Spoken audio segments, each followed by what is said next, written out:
तो जब इन्होंने पेंडेमिक किया कोविड-19 का, उसका कोई बेस ही नहीं है, तो फिर इतना बड़ा पेंडेमिक क्यों किया? लॉकडाउन करके पूरे कंट्री को बर्बाद कर दिया गया, इवन कोर्ट्स भी बंद किए गए थे, और जिसका बेस ही नहीं था, वो वायरस का ही एग्जिस्टेंस कंसर्न रेस्पोंडेंट के पास नहीं है, तो फिर इसको क्यों चलाया जा रहा है? में इन्होंने एडमिट किया है कि इनके पास कोई एविडेंस नहीं है।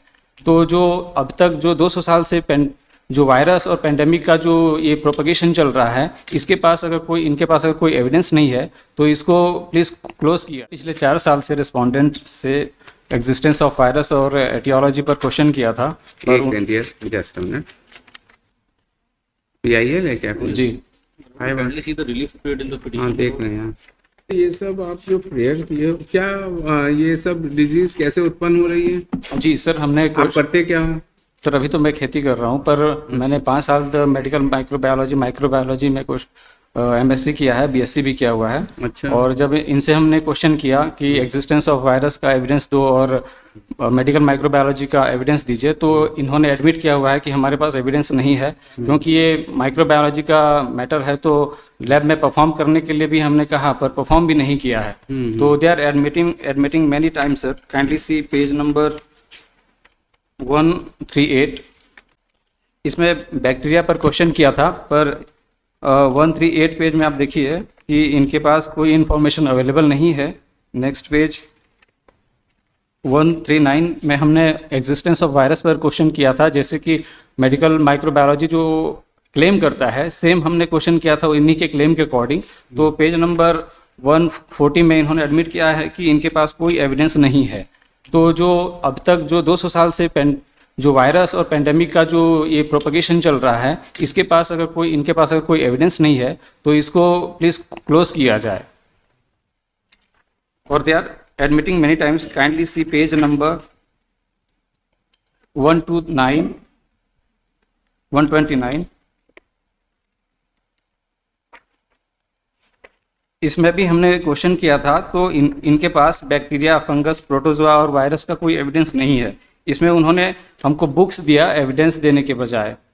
तो बुक्स जो है वो एविडेंस नहीं है। पेज नंबर 130 में देखिए, इसमें लिखा हुआ है the information requested regarding bacteria, fungus, virus, protozoa and prions is not available with ICMR। तो जब इन्होंने पेंडेमिक किया कोविड-19 का, उसका कोई बेस ही नहीं है, तो फिर इतना बड़ा पेंडेमिक क्यों किया? लॉकडाउन करके पूरे कंट्री को बर्बाद कर दिया गया, इवन कोर्ट्स भी बंद किए गए थे, और जिसका बेस ही नहीं था, वो वायरस का ही एग्जिस्टेंस कंसर्न रेस्पोंडेंट के पास नहीं है, तो फिर इसको क्यों चलाया जा रहा है? Please kindly see page number 136। ये सब प्रेयर हम लोग क्या ग्रांट कर सकते हैं? ये सब तो भैया इतना तो sir, but people are dying due to vaccination. जब से वैक्सीनेशन हुआ है, अंडर एज लोग मर रहे हैं, और वैक्सीन कंपनी ने खुद एडमिट किया हुआ है, उन्होंने फैक्ट शीट में बताया कि इससे सीरियस इंजरी हो सकता है।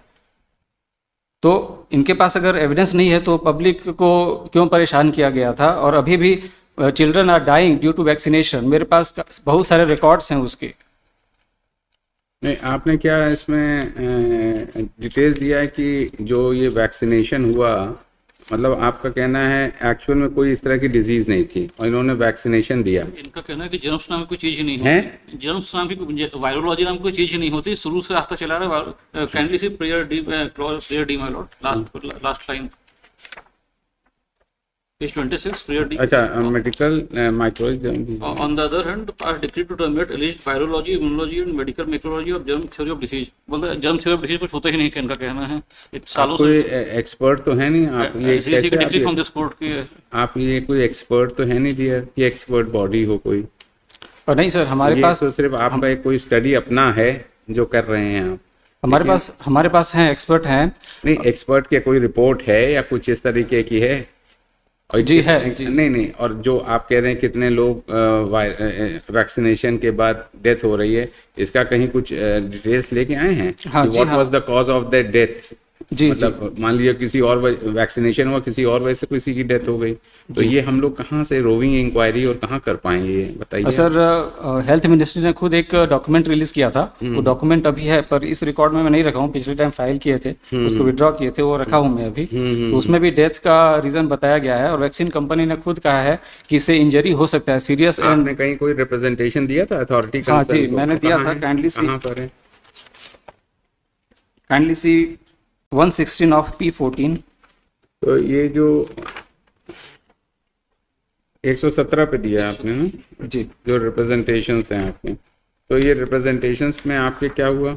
सर, इसमें मैंने सब्जेक्ट लिखा है required evidence to proving viruses are identified as real entity and living micro organism cause disease. तो सर इनके पास एविडेंस होना चाहिए इसका, पर आज तक मुझे इसका रिप्लाई नहीं दिया किसी भी रेस्पोंडेंट ने। और एविडेंस के साथ प्रैक्टिकल डेमोन्स्ट्रेशन के लिए भी रिक्वेस्ट किया था सभी रेस्पोंडेंट को, पर अभी तक कोई रिप्लाई नहीं आया है। और they are admitting many times sir. Kindly see page number 67, page 67। इसमें हमने कोविड-19 जब लॉकडाउन सब चल रहा था उसमें हमने क्वेश्चन किया था कि जो आप वायरस बोल रहे एक्सिस्टेंस है इसको क्या आपने देखा है, तो इन्होंने रिप्लाई किया है कि वायरसेस आर इन्फेक्शियस एजेंट। तो यही क्वेश्चन हमने इनको पूछा, तो इसका एविडेंस 67। तो ये सिर्फ हमको फिक्शनल स्टोरी बताते हैं। Whole microbiology is based on fictional story. There is no reality in the medical microbiology. Kindly see page number 34। यहाँ पे एक पिक्चर दिया हुआ है और जो रेस्पोंडेंट ने ही हमको रेफर किया था, इसका भी इनके पास कोई एविडेंस नहीं है। ये कंप्लीटली फिक्शनल स्टोरी है और इसी के बेस पे पूरा मेडिकल माइक्रोबायोलॉजी।